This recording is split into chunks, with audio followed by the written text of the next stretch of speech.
सभी को नमस्कार। आज हम कर रहे हैं टेस्ट नंबर फर्स्ट है, जो कि हमारी साइकोलॉजी मनोविज्ञान के टॉपिक ही हैं। टॉपिक है मनोविज्ञान, मनोविज्ञान की आवश्यकता, महत्व, क्षेत्र और मनोविज्ञान के संप्रदाय। ये जो टॉपिक है हमारे, चाहे फर्स्ट ग्रेड हो, सेकंड ग्रेड हो, थर्ड ग्रेड हो या रिट हो, या कहने के मतलब है टीचर के संबंधी कोई भी हो, उसके लिए बहुत ही महत्वपूर्ण है।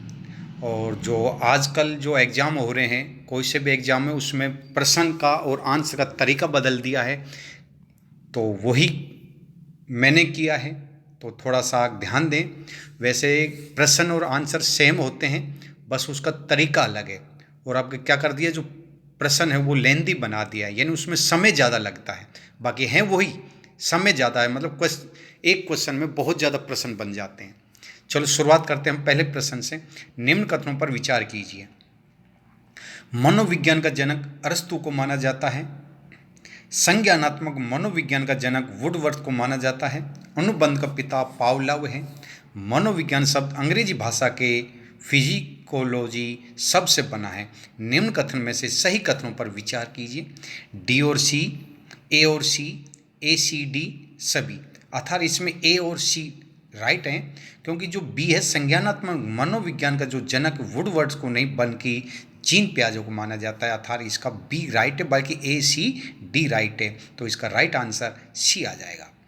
प्रश्न 2, मनोविज्ञान को चेतना अनुभूति का विज्ञान किसने कहा? ये विलियम वुड और टिचनर ने कहा, अर्थात ए और बी राइट है, अर्थात इसका सी राइट आंसर है। प्रश्न 3, निम्नांकित कथनों पर विचार कीजिए।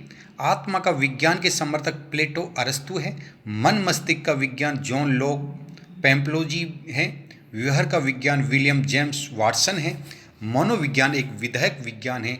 निम्नलिखित कथनों में से गलत कथन बताना है, तो इसमें से सी गलत है, क्योंकि व्यवहार का विज्ञान विलियम जेम्स ने नहीं बल्कि थॉर्नडाइक ने कहा था और स्किनर ने कहा था।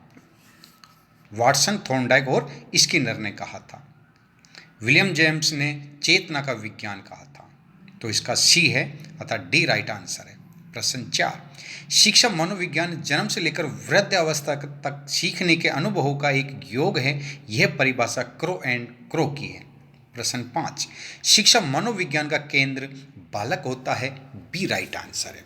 प्रश्न 6, शिक्षा मनोविज्ञान का संबंध शिक्षक अर्थात सभी से है। शिक्षक से भी है, शिक्षण से भी, बालक से भी है और कक्षा कक्ष वातावरण से भी है।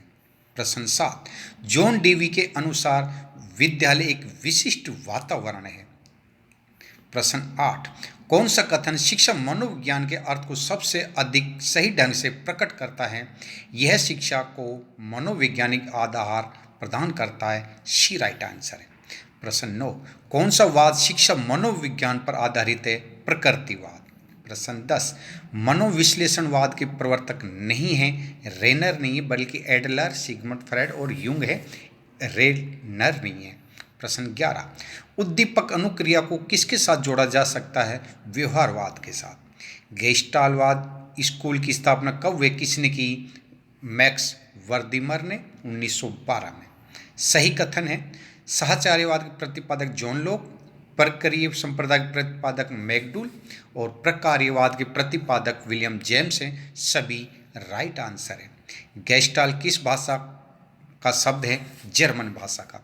तो आपको बता दें, ये जो प्रश्न होते हैं, फिर कह रहा हूँ, प्रश्न वैसे ही होते हैं जो पहले हुआ करते थे, आंसर भी वही हैं जो पहले होते थे, लेकिन अब उसको लेंदी बना दिया है। और ये सबसे बड़ा नुकसान उन स्टूडेंट को होता है जो पेपर बिल्कुल स्लो करते हैं, क्योंकि एक प्रश्न को पढ़ने में ही बहुत टाइम लग जाता है।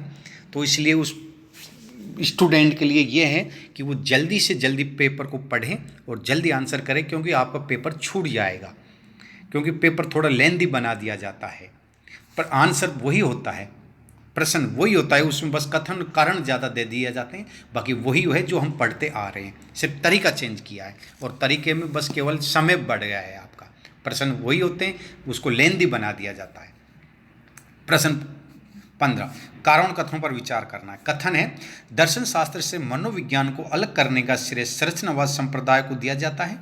कारण 2 है, कथन 2 है, संरचनावाद की प्रमुख विधि अंतर्दर्शन विधि और प्रयोग विधि है। कारण ए है, संरचनावाद के प्रवर्तक विलियम वुंड्स टिचनर हैं। कारण बी है, संरचनावाद के अनुसार मनोविज्ञान की विषय वस्तु चेतना अनुभूति थी। अब इसमें ए है, कथन ए 1 और कथन 2 की व्याख्या कारण ए और बी करता है।